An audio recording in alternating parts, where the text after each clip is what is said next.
আসসালামু আলাইকুম প্রিয় ভিউয়ার্স, আপনারা ঢাকা ইউনিভার্সিটি অ্যাডমিশনের জন্য কিভাবে আবেদন করবেন?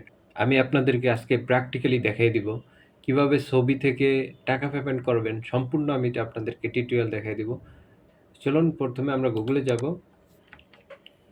গুগলে যেয়ে লিখব, ক্রোমে ঢুকে বা যেকোনো একটা ব্রাউজারে ঢুকে আপনি ডিইউ অ্যাডমিশন লিখবেন। এই যে ফার্স্টে চলে আসছে অ্যাডমিশন, এই যে ঢাকা ইউনিভার্সিটি গ্র্যাজুয়েট ভর্তি। এখানে এসে আপনি ক্লিক করবেন। লগ ইনে ক্লিক করে উপরে উচ্চ মাধ্যমিকের আপনার রোল নাম্বার দিবেন।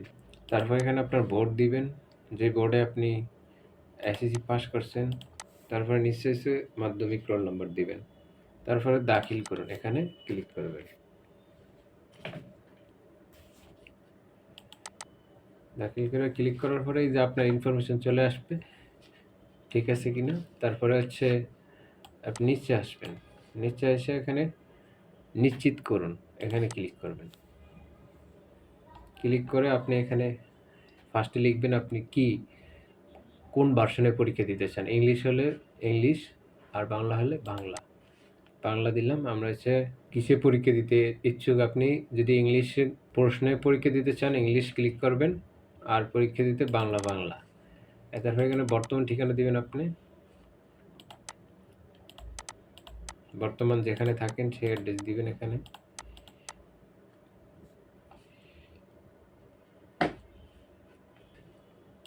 তারপরে ওয়ার্ড স্টেপ বাই স্টেপ দিয়ে যাবেন।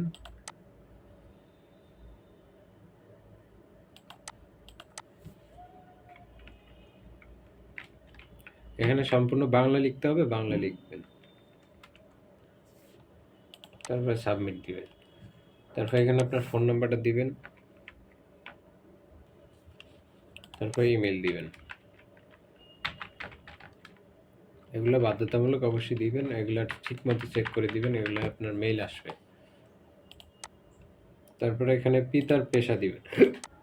পেশা কি করে, আপনার পেশার যে পেশা আছে বর্তমান যে চাকরিতে নিয়োজিত আছে সেটা দিবেন। আর অনেক অপশন আছে, যেটা আছে আপনার সাথে মিলে সেটা দিবেন। আর মাতার পেশা দিবেন। পিতার এনআইডি কার্ড, মাতার এনআইডি কার্ড যদি থাকে দিবেন, না হলে দরকার নেই, বাধ্যতামূলক না। পরীক্ষা কোথায় দিবেন, আপনি পরীক্ষা যদি ঢাকা দিতে চান ঢাকা সিলেক্ট করবেন। যে কোনো ডিস্ট্রিক্টে দিতে পারবেন, এখানে লেখা আছে, যে অংশ লেখা আছে সেখানেই দিতে পারবেন, এর বাইরে দিতে পারবেন না। তো যেখানে দিতে চান সেখানে ক্লিক করবেন। তারপরে হচ্ছে আপনি মুক্তিযোদ্ধা কোটা আছে কিনা, যদি কোটা না থাকে, যে কোনো কোটা আছে কিনা আপনার থাকলে সেটা টিক মার্ক দিবেন, আর না থাকলে প্রযোজ্য নয়। তারপরে পরবর্তী ধাপে যাবেন। এখানে আপনার ছবি আপলোড করতে হবে। ছবিটা কিভাবে সাইজ করবেন এখানে লেখা আছে আপনার, এই যে দেওয়া আছে, এটা অবশ্যই আপনি ইয়াতে দিবেন, ফটোশপে যে সাইজ করতে হবে। তো ছবিটা আমি এরকম ফটোশপে ওপেন করবেন। ছবিটা যদি আপনার এরকম পিছে ব্যাকগ্রাউন্ড অন্য থাকে তাহলে আপনি সহজে গুগলে যাবেন, বিজি রিমুভ, বিজি এখানে ক্লিক করলে চলে আসবে বিজি রিমুভ। ঢোকার পরে এই যে আপলোড ফটো ইমেজ, এখানে ছবিটা আপলোড করবেন, অটোমেটিকলি ব্যাকগ্রাউন্ড রিমুভ হয়ে যাবে। রিমুভ হওয়ার পরে আপনি এখানে ডাউনলোড অপশন আসবে, এই যে ডাউনলোড, এই দেখছেন রিমুভ হয়ে গেছে। ডাউনলোড অপশন আছে, ডাউনলোড করে নিছি। এখন আমি এটারে ফটোশপে ওপেন করব। ওপেন করে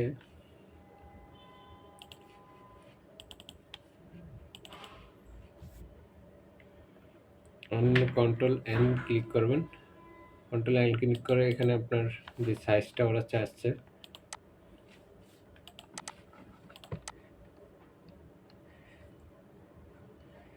প্রস্থ আপনি যদি 360 দেন তাহলে দিতে হবে 540 দিলাম, আর হচ্ছে আপনার দিতে পারেন 540 আর 720 এর মধ্যে দিতে পারেন। আবার এটার ফাইল সাইজ 30 কেবি থেকে 200 কেবি এর উপর হইতে হবে।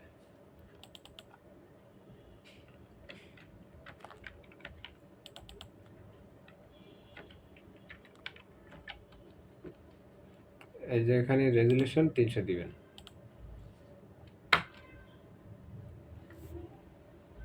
ক্লিক করার পরে আপনি যে ছবিটাকে এখানে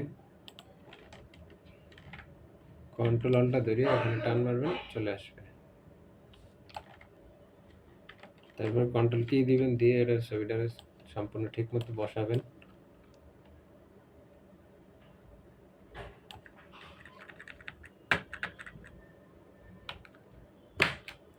এন্টার দিবেন, দিয়ে তারপর এখানে একটু কালার বা এটা ঠিক করে দিবেন।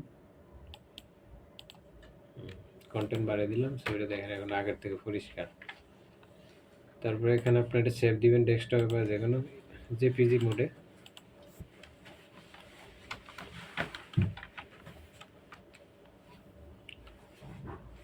এই যে 150 কেবির মধ্যে আমি রাখলাম।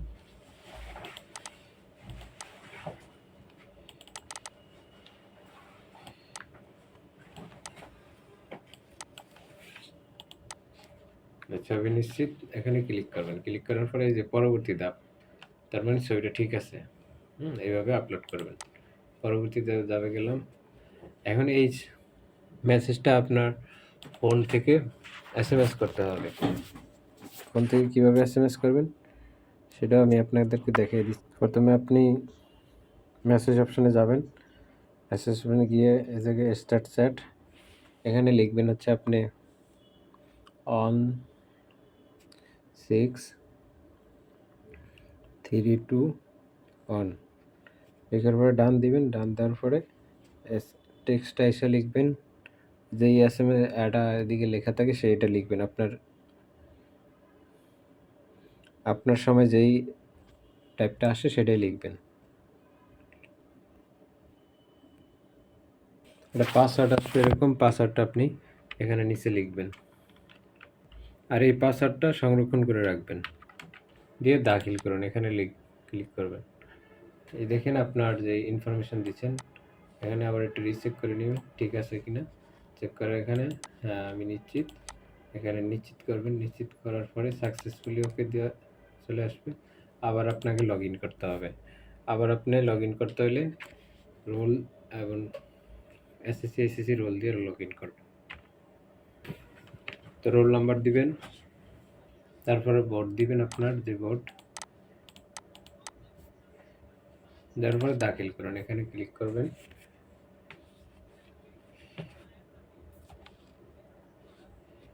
ক্লিক করে ওই যে আপনার এসএমএসটা আসছে সেই এসএমএসটা আবার এখানে টাইপ করবেন, দিয়ে সাবমিট দিবেন। দেওয়ার পরে এখানে আপনার যেটার জন্য আবেদন করবেন সেই ইউনিট এখানে লেখা থাকবে। আপনি যেই আবেদনের জন্য যোগ্য সেই ইউনিটে লেখা থাকবে। এখানে লেখা থাকবে এটা আমার ছোটো ভাইয়ের, ও খুব কম নাম্বার আছে সেজন্য ও চারুকলার জন্য উপযোগী, সেজন্য সে এটাই আসছে। তো মূল হচ্ছে রেজিস্ট্রেশন, এটা কিন্তু খুব সহজেই এখানে আপনি আবেদন করতে পারবেন। তো এখানে আপনার লেখা থাকবে যেই অপশন আপনি যেই ইউনিটে আবেদন করতে পারবেন অপশনগুলো লেখা থাকবে। তো আবেদনে ক্লিক করবেন। আপনি ক্লিক করার পরে এরকম আপনার আসবে পে অনলাইন, পে ব্যাংক। আপনি যদি অনলাইনে করতে চান করতে পারেন, ব্যাংকে করতে চাইলে করতে পারবেন। ব্যাংকে করতে হলে ব্যাংকে এরকম ক্লিক করবেন। ক্লিক করার পরে আপনার এটার স্লিপ দিবে, ওই স্লিপটা এই যেরকমটা স্লিপ আসবে, এটাকে আপনি প্রিন্ট আউট করে ব্যাংকে যে টাকা জমা দিবেন 1050 টাকা আপনাকে জমা দিতে হবে। এই যে 1050 টাকা লিখে আছে, এই যে 1050 টাকা, এটা প্রিন্ট আউট করে। আর বিকাশে পেমেন্ট করতে পারবেন বা এতে পেমেন্ট করতে পারবেন। তো সেক্ষেত্রে আপনার এই যে অনলাইন ক্লিক করার পরে এখানে 1050 টাকা কাটবে লেখা আছে দেখেন। তারপরে এই যে গো ফর পেমেন্ট, এখানে ক্লিক করবেন। ক্লিক করার পরে আপনাকে অপশন দেখাবে, আপনি চাইলে কার্ডও পেমেন্ট করতে পারবেন, আপনি চাইলে মোবাইল ব্যাংকিং, নেট ব্যাংকিং, অনেক অপশন আছে। তো আপনি চাইলে বিকাশ দিতে পারবেন। এই যে বিকাশে দেওয়ার পরে আপনার ফোন নাম্বার দিবেন, এখানে এই যে কনফার্ম দিবেন। কনফার্ম ক্লিক করলে আপনার ফোনে একটা কোড আসছে, ওই কোডটা এদিকে দিবেন। ওই কোডটা দেওয়ার পরে আপনার পিন নাম্বার চাই, পিন নাম্বার দিয়ে কনফার্ম দিবেন, আপনার ফোন থেকে টাকা কেটে নিয়ে যাবে। তারপরে এখানে আপনার এরকম একটা আপনাকে স্লিপ দিবে, ওই স্লিপটা ডাউনলোড করার অপশন আসবে। আসার পরে তো ওই এটা ডাউনলোড করে নেবেন আপনি। তা আমি এখানে পেমেন্ট ওর জন্য আবেদন করব না, আমি পেমেন্ট সেজন্য করলাম না। এখানে আপনার ফি প্রদান করার জন্য এখানে যে একটা আসবে, আপনার যে ফি প্রদান করছেন এরকম একটা ডকুমেন্ট আসবে, সেটার প্রিন্ট আউট করে রাখবেন। এই আপনার আবেদনের সম্পূর্ণ প্রক্রিয়া। যারা আমার চ্যানেলে নতুন, যাদের ভিডিওটা ভালো লাগছে, তারা আমার চ্যানেলটা সাবস্ক্রাইব করে রাখবেন। এবং যারা নিজেরা ছবি সাইজ না করতে পারেন, আমাকে এসএমএস করবেন। আমাকে হোয়াটসঅ্যাপে নক দিবেন 01911061480। এই নাম্বারে নক দিলে আমি আপনাদের ছবি ফ্রি সাইজ করে দিব। আপনাদেরকে অনুরোধ থাকবে শুধু আমার চ্যানেলটা সাবস্ক্রাইব করে আমার চ্যানেলের সাথে সবসময় কানেক্ট থাকবেন। যেকোনো প্রয়োজনে হেল্প আমি করতে পারবো। তো সবাইকে ধন্যবাদ।